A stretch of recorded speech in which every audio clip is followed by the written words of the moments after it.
Biju miracle farm house കൃഷി സമൃദ്ധിയുടെ അത്ഭുത കാഴ്ചകളിലേക്ക് വീണ്ടും സ്വാഗതം. ഇത് ബ്ലൂ ജാവ എന്ന് പറയുന്ന ഐസ്ക്രീം എന്ന് പറഞ്ഞു കഴിഞ്ഞാൽ നമ്മൾ ഐസ്ക്രീമൊക്കെ കഴിക്കുന്ന പോലെ ഇരിക്കും. ഇതിൻ്റെ പഴം കഴിച്ചാൽ ഐസ്ക്രീമിനകത്ത് ചേർക്കാനാണ് ഏറ്റവും കൂടുതൽ ഉണ്ടാക്കുന്നത്. പിന്നെ ഇതിനകത്ത് പ്രത്യേകിച്ച് ഞാൻ എടുത്ത് പറയുന്നു, ഈ ബ്ലൂ ജാവയുടെ പ്രത്യേകത ഒറിജിനലാണ്. മിറാക്കിൾ ഫാം അത് ഒറിജിനലാണ്, മാത്രമല്ല ടിഷ്യൂ കൾച്ചറാണ്.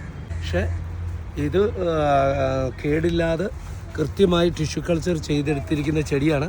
ഇതിനൊക്കെ 2000 രൂപ വരെ വിലയ്ക്ക് വിറ്റുകൊണ്ടിരുന്ന വാഴയാണ്. 2000 രൂപ. ഇപ്പോൾ നമ്മുടെ വില 300 രൂപയാണ്. 300 രൂപ തൊട്ടാണ്. വലിയ ചെടിയായാൽ വലിയ വിലയുണ്ടാവും. 300 രൂപയാണ് ഇതിന് വില. അപ്പം ബ്ലൂ ജാവ എന്ന് പറയും, ഐസ്ക്രീം ബനാന എന്നൊക്കെ പറയും. പിന്നെ നിങ്ങൾ ഗൂഗിളിലൊക്കെ സെർച്ച് ചെയ്യുമ്പോൾ കാണുന്ന പ്യുവർ കടും നീല കളറൊന്നും ഇതിനില്ല. ചെറിയ ചാരം ചൂടിയ ബ്ലൂ കളറാണ്. പിന്നെ ഇത് ഒറിജിനലാണ്, ഇത് ടിഷ്യൂ കൾച്ചറാണ്. അപ്പം നിങ്ങൾക്ക് ബ്ലൂ ജാവ എന്ന് പറയുന്ന വാഴ വേണമെങ്കിൽ 2000 രൂപയ്ക്ക് വിറ്റ സാധനം ഇപ്പം നമ്മളല്ല കേട്ടോ വിറ്റത്, നമുക്കില്ലായിരുന്നു. നമ്മളിതിൻ്റെ കൃത്യമായിട്ട് തയ്യെത്താൻ തുടങ്ങിയപ്പം ഇതിന് 300 രൂപയാണ്. ആവശ്യമുള്ളവർ വരാം. അങ്കമാലിയിലുണ്ട്, കട്ടപ്പന ഉണ്ടാവും.